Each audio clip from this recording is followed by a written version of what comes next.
Welcome to MM sir physics classes. MM sir के physics classes में आप सभी लोग का स्वागत है। तो चलिए स्टार्ट करते हैं। आज का ये जो हमारा क्वेश्चन है, ये हम लोग इसमें क्या डिस्कस करने वाले हैं। ये क्वेश्चन आपकी स्क्रीन पर है, ये टीआईएफआर का क्वेश्चन है और ये 2022 में ये आया था सेक्शन बी में। ठीक है, तो चलिए देखते हैं और हम लोग डिस्कस करते हैं। यहाँ पर क्या दिया हुआ है, देखिए टीआईएफआर के क्वेश्चन की कुछ खास बातें होती हैं। अगर जो यहाँ पर आपका जो साइंटिफिक अप्रोच होता है, आपकी जो एनालिटिकल अप्रोच होती है, उसको वो जो है टेस्ट करते हैं।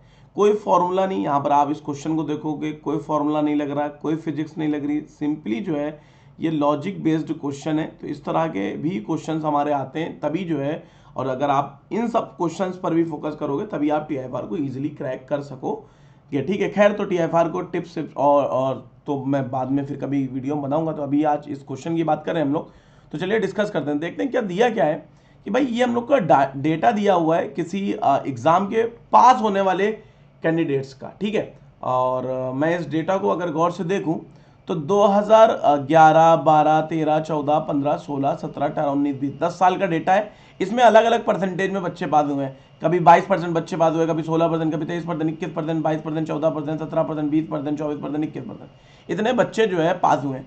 अगर मैं आपसे पूछूं कि इस साल 1000 बच्चों ने दिया है, तो अगर ये बताइए 1000 बच्चों ने दिया है तो 25% बच्चे यानी कि 250 बच्चे जो है पास हो जाए, इस बात की क्या प्रोबेबिलिटी है। अच्छा, क्या अगर किसी एग्जाम में मैक्सिमम 24% तक पास हुआ है, क्या इस बात की कोई प्रोबेबिलिटी नहीं है कि 25% पास हो सकते हैं।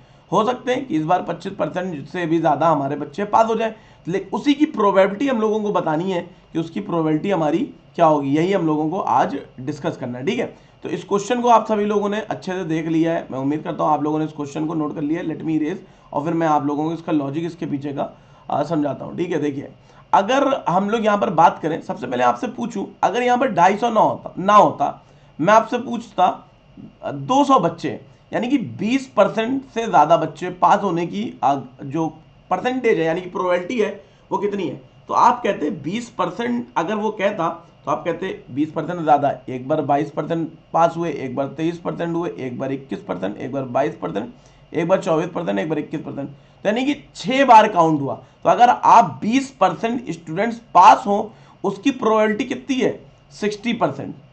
ठीक है, अगर वहीं मैं आपसे पूछूं कि अगर मान लीजिए 21% में बच्चों से आपसे कहता प्रोबेबिलिटी पास होने की कितनी है, तो आप 21 के लिए अगर आप इसको अब करोगे तो 21 के लिए अगर आप प्रोबेबिलिटी निकालोगे तो आप क्या निकालोगे, 21 के लिए 22%, 23%, 22%, 24%, यानी कि 4 बार। तो 21% बच्चे पास हो जाएं तो इस बात की प्रोबेबिलिटी हमारी कितनी है, इस बात की प्रोबेबिलिटी है हमारी 40% प्रोबेबिलिटी है कि 21% से ज़्यादा बच्चे पास होंगे। तो यहाँ पर मैं परसेंटेज लिख रहा हूँ, पासिंग लिख रहा हूँ, और यहाँ पर मैं उसके पाए जाने की प्रोबेबिलिटी लिख रहा हूँ। ठीक है, अब मैं आपसे पूछता हूँ कि सपोज करिए वो क्वेश्चन में हमसे पूछता कि यहाँ पर 22% पूछता कि 22% बच्चे पास होने की प्रोबेबिलिटी क्या है। तो 22% अगर हम लोग देखते हैं तो 22% में एक ये 23 आ जाता, ये हमारा आ जाता 24, तो 20% हमारा आ जाता आंसर।